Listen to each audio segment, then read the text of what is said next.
Good morning guys. Ang atong upgraded na mga native na napoy nadungag 5 ka buok. Puti, brown, black. Dagko na atong mga nauna nga mga upgraded na mga native. May halo nga Rhode Island Red, tapos to pa kaubad atong gagmay din niya. So daghan ang atong mga upgraded native na pay mga mapusaay. Tapos narang atong mga nailahi nga siya mo, no, mga upgraded na mga native gyapon ni siya. Paulay na sila kay man mo sila gaon. So ako na po din silang i-transfer ay dito sa free range. Tapos narang atong mga future breeders. Gahulat na lang ko na mag-start silang pangitlog either katapusan or next month. So nasa 4.5 months na sila, oh. Tapos kato dagko na pud sila guys, oh. Ako po na silang i-transfer ay. Pero dire ra gyapon nga area din niya. Wala na may pato. Dako pa magud ni siyang area, oh. Tapos ako lang butangan dire og yuta, tambakan ako og yuta para medyo mo plain ang yuta. Tapos di kay siya hugaw. So dako pa siya. Bali ako ni siyang tungaon. Tapos separate na ako. So nara atong mga Rhode Island Red na rooster og hen. Ngaon sila. Tapos sa ibabaw guys, oh, may mga nangitlog. Tapos dito asad nanay naglumlom dito sa kilid. Tapos may nakasud, oh. Awayon mong siya sa kuan sa Rhode Island Red nadako. So diri siya wala tahon siya. Dagko na, gamay na lang. Makita na nato unsay result.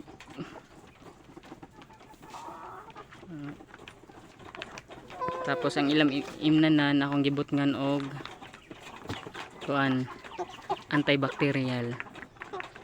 So ako ni silang i-antibacteria within 3 to 5 days. Tapos ako ni silang i-delusing, liguan. Tapos last na ko mabuhaton is i-deworm na ko sila para pang condition sa ilang pagpangitlog. Ano na sila guys.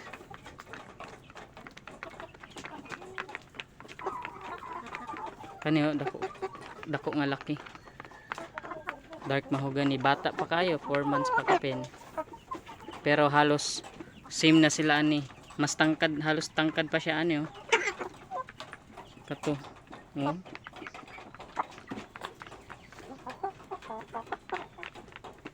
Mga future nato na mga upgraded na mga native nga dagko. Para guys. Ato mga future breeders, oh. Ngaon sila. Alright. Kaon lang mo. Tapos lang taon na to ang itlog diri, ah. Dako pa ni diri guys, oh. Nga area.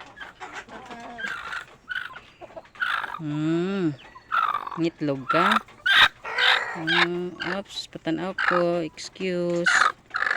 Daghan nagtapok ng itlog diri, kay bisan kinsa ray mga itlog, Bisaya, Rhode Island Red, Decal.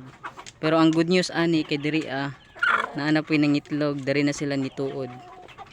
Dagko na ilang itlog guys, di pareha sa una sa permero. Hinga na gini siya pag permero, pero karon dagko na. Dagko na siya itlog. Tapos naabot diri, so occupied na ni silang tulo adun ni ang mga paitloganan nato guys. Ano, nindot kita na, no. So I think mga 2 days pa ni sila, 2 to 3 days ng atong itlog. Ang nangitlog pa ani is 4 pa ka buok diri, kaning mga bai. 4 pa ka buok ang sigig pangitlog. unsaon na lang puhon-puhon pag mangitlog na ning uban so daghan na tayo harvest. Dagko na siya itlog kumpara dati sa permero.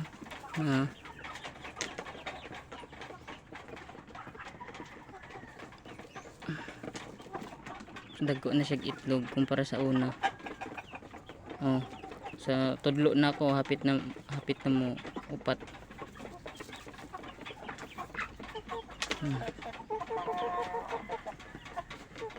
Dagko na siya itlog. So kaning itlog kay di wa pa man ta nag-incubate. Ato sa ning konsumuhon. Konsumuhon para libre sudan. Dako diba?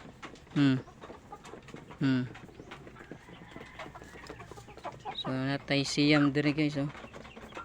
Diri anapoy bag-o nga mga nasagol so di sa nato nakaon. Ang atong kaon, ang atong harveston karon kanilang sa og kani. Tapos tapay naglumlum dito. Alright, so maora to. Then kani ako na siyang gihinlo-hinluan kay wa na may pato tapos ako na siyang tungaon. Then separate na ako tong mga upgraded nga native. Tapos mga uban nga Rhode Island Red kani. So maora to guys, thank you. God bless you all.